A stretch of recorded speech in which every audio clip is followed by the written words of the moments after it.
An interesting factor that I saw play out in today's game at the IEM 9 World Championship, the semi-final between Yowie Flash Wolves and Team Solomid, TSM, was this trend that actually we've seen throughout the history of this era of TSM, especially in the Loco Doku era, which is that there's some kind of weird over-reliance almost for TSM on their preparation. Like the way they prepare seems to have a massive amount of effect on the way that the series that they play in and their results against specific opponents play out. In as much as what tends to happen is the first game they play in a series against someone, the first time they play someone, they actually are at their weakest. They'll look thrown off by certain matchups, or there'll be picks that they do that are weird, or they won't take away a certain strength of the opponent, and it makes it look like their preparation was either misguided, like they tunnel visioned on this guy, or they thought that this strength that they had appear would counter something else, or they outright just didn't know about certain qualities about the opponent, and more importantly, they didn't know that kind of feel that you get within the game for when you play against someone. Because that's a key quality. If you ask certain players within all esports games to rank other players outside of themselves. So for example, if you ask like a European pro in League of Legends who's a top laner, okay, tell me about what you think about this Korean top laner in this way. One thing a lot of them will always stress as a caveat initially before they'll go into their opinions is they'll say like, it's hard to get a sense actually because they themselves don't tend to just look at demos or watch games and go, right, well, that's what I think of this player. They tend to form their opinions based on how they play against that person. Like, what is it actually, like, for example, that's one of the reasons why fans often downplayed the career of Soaz, but actually if you talked to other players, they had very high opinions of Soaz. Same with Froggen as a mid laner, because what they would say was, okay, yeah, on the VOD you think to yourself like, oh, I could exploit this, and he makes a mistake there, but when you're playing against him, if you're playing against Soaz, he's very good at trading, and he seems to know these odd matchups that neither of you have played, this against that, but he seems to instantly know it and have this grasp on it where it just feels frustrating. With Froggen, yeah, it looks like he's just playing passively, he's not going for the one-on-one kills, but he harasses you down at the right time. You can't step up and just push him off and gank him, or if you try to go away, then he's just going to take all this. There's the advantages that you can never truly understand how overwhelming they are, how significant they might actually be, unless you really do get to play against them in that particular sense. Or it's not that you can't understand it, it's that you'll have a different sense for it, and so you maybe will weight it differently, which isn't to say that analysis isn't of value. It's of a different type of value. This is a different kind of, this is a gnosis, this is a real knowing of knowledge directly from experience, not just understood and calculated and conclusions coming from logical but analysis of something.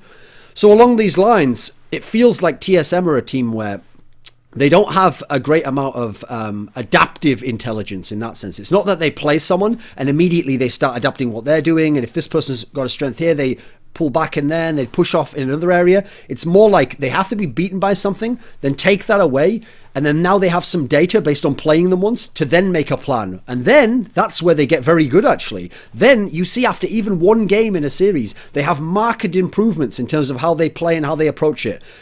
So I've got a few examples of this, because here's the thing. You look at TSM's overall team and they have Bjergsen, who might be the best Western player, probably the best carry player at the moment in the West, so they have a massive strength there. You'd think that would help them beat a lot of people. They have established pro players. Dyrus is a veteran with incredible longevity, been through all the metas, a lot of experience domestically and even some in terms of an international at this point in time. You have Lost Boy, likewise, long-term player, longevity through the roof, a lot of success, lots of different people he's played with. Some of the other guys, yeah, newer guys. Even while Turtle's getting to the point of being a veteran in terms of how long he's played now, in general, they have good preparation. They have a good support staff around them. They have a lot of time, a lot of money, a lot of resources to get all this in place. So they have a lot of strengths there. So if it was the case that they were really good at preparing initially and they're really good at the initial games against people, they'd be blowing people out the water. They'd be the best team by far in the West. They'd be dominating, and they'd probably even be beating quite regularly Asian teams. So I think this is one of the few areas where you can look at and say it's interesting that this is just a weakness they have. I don't say it's like a flaw directly, like you can fix this or whatever.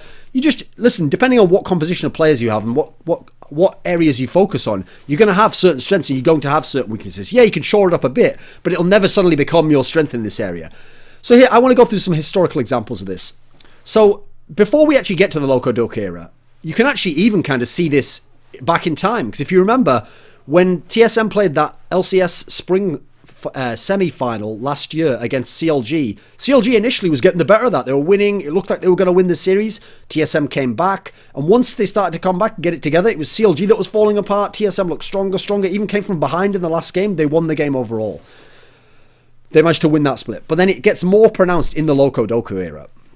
Because obviously they had to get better throughout the season, but they brought in Lost Boy. That made them a lot better. Taking out Glebe was one of their problems. That move alone helps account for some of their growth. But once they get to the playoffs, they have this this transformation through the playoffs that isn't accounted for by where they were always good and this is just how good they are in the playoffs. They clearly adapted game to game in the playoffs. That was the key thing. Because when they played against Dignitas, they lost the first game, if you remember. Even though they had a great pick on Bjergsen, he was like owning on Syndra, they still managed to lose the game. Then, from then on, even though Dignitas was close in those games, actually, TSM always had a little bit extra. You always felt like, they're going to win this one, that makes sense. Well, they're going to win this one, even though there's options. And then they won 3 straight games. They won that series. They go against LMQ. They were in position to lose this series. LMQ was getting what they wanted. They were having big games. TSM was having to adapt over this best of 5, but they did it. They came back. They won the series 3-2 against Cloud9. Cloud9 was up 2-1 in games. Cloud9, the most experienced team in terms of winning LCS titles. They'd only lost 1 game in history in playoffs at that point.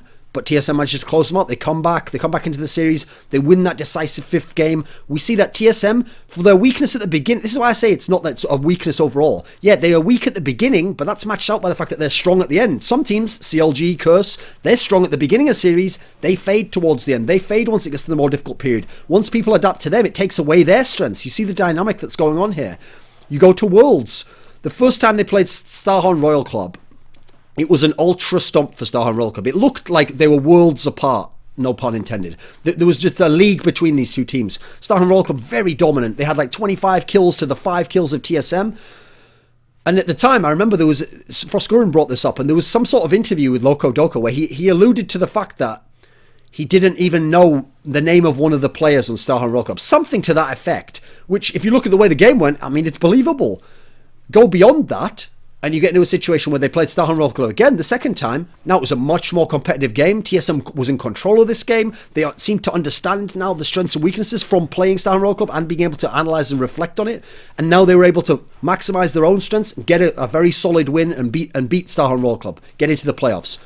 Same thing happened in the group in a way that might seem counterintuitive to you, which is when they played against SK the first time, that was SK with their sub, where SK was a much weaker team. TSM beat them easily. Now, remember, SK actually lost the next time to SK. I said that wrong. TSM lost the next time to SK. That actually falls in line with the theory, because this was, even though it was the second time they were playing SK, it was actually the first time they played the real SK. SK was Svenskeren, who was probably one of their stars at the time, who had a massive effect on how they played. And even then, that was a reasonably close game. Okay, TSM had their chances, they just made a bad decision at the end. But we can see they didn't have that same cushion that they had in some of these other games. At least getting to play someone first, and then you can come back and play again. They never got to again. They only got to play that SK one time, and so they lost, unfortunately. Go to IEM San Jose. They play against Unicorns of Love. They clearly, from the pick ban phase, either totally underestimate the strengths of Power of Evil, or they just straight up did not know his strengths. They didn't know that you have to keep him off Syndra, definitely. They didn't know just take away LeBlanc. They didn't know these things. What they definitely didn't know, that was the most obvious thing that people focused on. But what they really did not know is that if you just take away Thresh from the support player of Unicorns of Love, you take away a massive power of theirs, which is that was the main thing Cloud9 did in the final to ensure that the Unicorns of Love couldn't challenge them. And so we can see here, this is a preparation failure. And in that particular case, that was one of the few cases where they didn't even manage to adapt during the series, actually. In the other ones, they figured something out. But in this one, they seemed a bit flustered. Maybe because they focused in on that mid lane matchup of Power of Evil versus Bjergsen and what was going on there. They didn't see what was going on with the support player. Because that ended up being the easiest one. That was the one that you could make into a weak link, which then once you attacked, you could just take them apart regardless of how Power of Evil played. Go beyond that, you go into this IEM World Championship. So the first game of the semi-finals, they lost to Yoi Flash Wolves. Pretty convincing overall by Yoi Flash Wolves. They get outplayed. They look like they don't really know the picks that the Yoi Flash Wolves guys are going with. They look like they're confused by how the team plays. But in the second and third games, these are convincing games for TSM. In these games, Yoi Flash Wolves doesn't have a lot of chances. Even when they get the best of what their comp can do, they're never really getting a chance to get back in the game. TSM now has vision control. TSM has a comp that works against it. TSM understands their strengths and what the strengths of the opponent's going to be. They've adapted, and actually from there on out, it's a done deal. Yoi's not going to win that series. Even though they've won the first game, and in theory they only need one to do it, they weren't going to win either of those two games. So there's the interesting thing. They tend to lose the first game. In general, they're not very comfortable playing from behind. Usually part of this trend is they figure something out and then they can get the lead and they can get early leads and they never let the other team pull away too much. They neutralize the strengths of the opponent and then their strengths can take over and win them the game. In general, when they are a little bit behind or they haven't prepared that much or they're playing someone early on for the first time, they can get drawn into situations also where if they're a bit behind, it feels like they get drawn into these stalemates where they don't know what decision to make. So they're kind of waiting for the opponent to make a weird, bad decision or to engage poorly on them. I mean, the obvious example is when they played CLG this season, this very hyped game.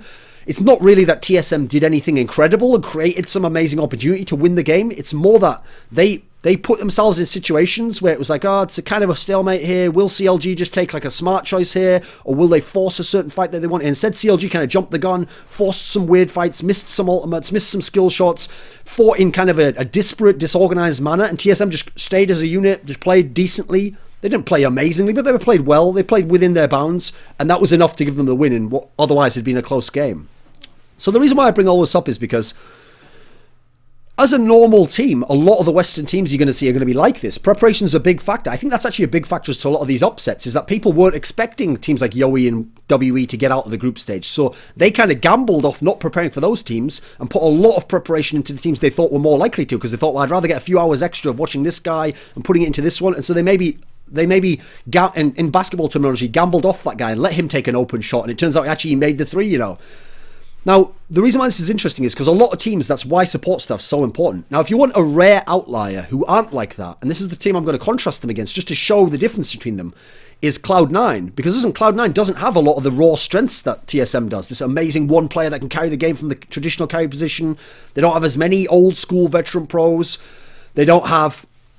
I won't say anything about the preparation, but it doesn't seem like their preparation is as good or they're as great in the pick ban phase. It doesn't seem like they're as good at having like the initial plan to win the game and get ahead that TSM does. I think TSM has strengths there, but what Cloud9 has as their strength is that they can adapt during the game. It feels like once problems happen and they're playing from behind, that's almost where they're at their best. They can kind of analyze like, okay, well, based on their lead, what will they try and do now? And what options do we even have? Like, do we have a counter to this? Do we have a response that can maybe push the game into a later situation where it's another hard decision and now we'll make the better decision there? That's where their strength is, but they give up aspects early on, and in other aspects like not having as good individual players sometimes. There's some give and take to what the strengths of your team are. But it's interesting, they're an outlier. They're a very rare team that are really cerebral like that and have an intuitive sense in the actual game itself to be able to change it. That's a very rare quality, and I'm not saying C9's better, by the way, because at the moment it looks like TSM's better. But it's just an interesting thing because TSM in this particular sense has now repeatedly in this pattern shown these particular issues. And so when you talk about Cloud9 there, I've always thought like people overrated Cloud9's pick ban phase. I always felt like they just focused on themselves and then they'd try and take one or two things away from the opponent. But in general, they would try and think, well, whatever the opponent does, we'll figure out a way to deal with it. TSM in general, it seems like they rely a lot more on good pick and ban phase, like get certain champions away from them. Right now we know what to play with him because now we know what we're going to do in our strengths. Listen, they're very good players, so they have a lot of choices themselves as to what they can go on to. They need to have planning in terms of see what the opponent does and have the analyst come in, the coach come in and tell them what to do, but also play against that guy. And now you at least have a sense for like, okay, now I have an idea of how he'll play, what he'll do, maybe what surprises he can throw at me that I wouldn't really have expected or anticipated from what I thought of him, my preconceptions. So I thought it was interesting. I thought maybe it would provoke some... It maybe be fuel for some discussion because maybe people who've watched every TSM game will have an interesting pattern. Like maybe there's an outlier here that I haven't, well, not an outlier. Maybe there's an aspect to it where I just cherry picked some of these and there's some other ones like, no, actually these are better examples. But I think if you look at a lot of this international competition I've listed here, there is this interesting trend that for that team particularly repeats over and over. And so I can see the strengths and the weaknesses of TSM here. And so it's interesting.